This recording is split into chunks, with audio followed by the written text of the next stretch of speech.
Happy New Year's and welcome to Kenny's Cantina, Eating in Style on the Road. Tonight I have a quickie show to help you ring in the new year.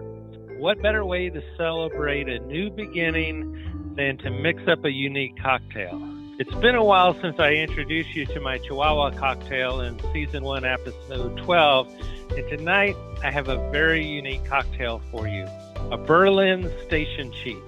It's a smoky gin martini that's easy to make and tastes fantastic.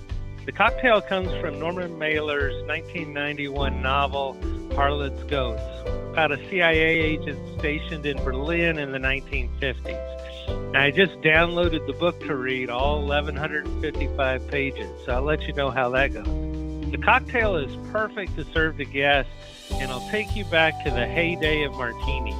It's unique, and it's not for everyone, but it has become one of my favorite cocktails. But be careful, they are potent. Now, I was introduced to this cocktail this past summer at my friend's wedding in Alaska. Ryan Fitzpatrick, a fellow groomsman, actually has a home cocktail menu for his guests. It's pretty cool. On his menu is a Berlin Station Chief, and I just had to try it. Oh man, I thought it was great, and I've been sharing it with my guests ever since. Now I'm going to share it with you. Now prep time, about 5 minutes to whip up this cocktail. The recipe that I'm giving you serves two, so you can share it with someone. And the ingredients, pretty simple. 4 ounces of good quality gin, 1 ounce of heavily peated scotch, and lemon peel. First thing we want to do is to chill the martini glasses with ice. Let me get some ice. One thing I like about my rig is I have an ice maker in my refrigerator. Okay, so we're going to let those ice sit in the glasses and chill that down.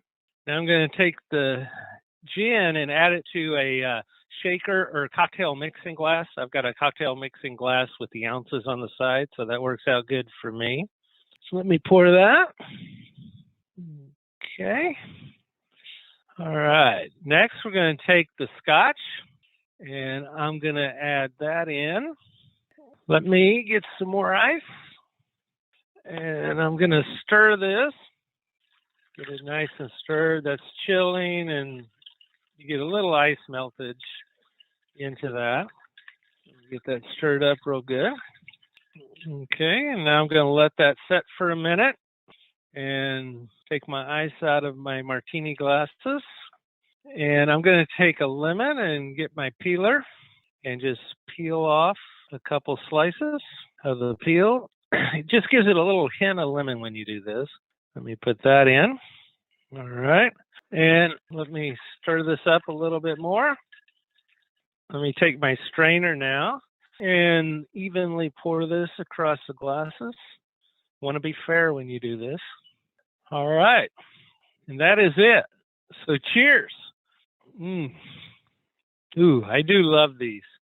You get the botanicals out of the gin, and that scotch gives it a great smoky flavor.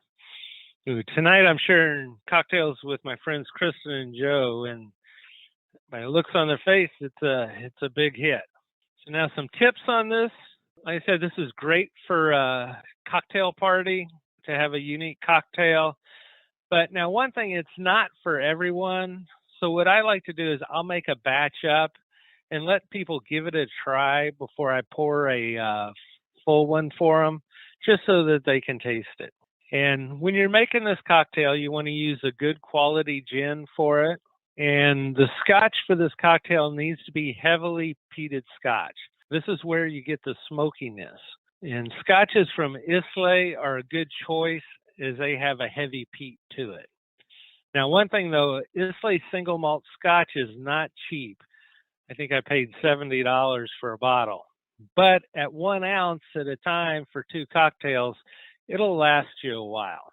If you want a less smoky flavor, you can always reduce the amount of scotch that you put into the cocktail. That becomes taste preference as to how much smokiness that you like. Let me get another sip of this before I go on here. Oh, God, that's good. So I hope you enjoy your Berlin Station Chief cocktail. Now, since it's New Year's, the time for parties, I thought I'd point out some of my past shows that offer great snack foods that are perfect for parties. I do like to entertain, and I love sharing cocktails, meals, and conversations with friends. So here are a few recipes over the last few seasons that you can share with your friends at your New Year's Eve party, or heck, any party for that matter. Check out my website, kennyscantina.com, for all these great shows and recipes. Now let's start at the beginning. Season 1, Episode 1, my debut episode, is my 2-minute salsa. It's a quick, easy recipe for a great tasting salsa that I serve at most of my parties. Next is my breakout episode that folks love. It's my smoked salmon spread, Season 1, Episode 3. The spread is easy to make and packed with flavor. A friend of mine just made this for his Christmas guests, and boy, did the folks love it.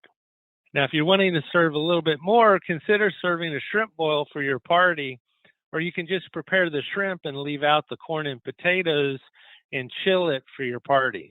Check out my shrimp boil show from Season 1, Episode 6. And how about a flavorful chicken salad that's great for a party? Try my curry chicken salad, Season 1, Episode 10. There's no cooking involved, and it's quick to make, and oh man, it tastes great. So who doesn't like guacamole?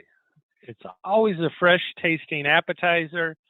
You can find my recipe for this great tasting dish in Season 1, Episode 11. Let's move on to Season 2. Whip up some pimento cheese from Episode 4. My pimento cheese is a great spread. You can put it on crackers. You can also use it to make finger sandwiches and spread it on celery for some crunchy goodness. Now, if you want to serve a lot of people a meal, but you don't want a lot of work during the party, check out Season 2, Episode 8 for my shredded beef tacos. I fed 25 people in Alaska last summer and still got to enjoy the party. For a spicy, crunchy snack, whip up some of my Cajun oyster crackers. They're sure to be a hit. People will be munching on these throughout the party. See Season 2, Episode 11 for this recipe. And finally, don't forget my Christmas show, Season 3, Episode 2, for my mom's cheese ball. It's a great, tasty treat that you serve with crackers. So check out all those recipes on kennyscantina.com, and your party will be a success. Now, for my next show, I'm working on a recipe to utilize some of the holiday leftovers. I can't tell you much about it yet, as it's not ready for prime time. I'm hard at work in the Kenny's Cantina test kitchen perfecting the dish. I can say it's going to be quick and easy. It'll also give you a way to creatively work through your leftovers. So stay tuned for this exciting dish. Now, thanks to all my viewers for joining me over the past year. I love sharing my recipes with you and love all the feedback and questions. I hope you find my recipes helpful in your New Year's celebrations. Don't forget to follow me on Facebook, Instagram, and Twitter. And don't worry, I'll be answering your questions from previous shows in the next episode. Also, thanks to IBC Productions and the Road Hogs Media Network for getting my shows out to y'all. They do a great job, and I really appreciate them. So here's to wishing you a fabulous 2022. Happy New Year's. Cheers. See you on the road.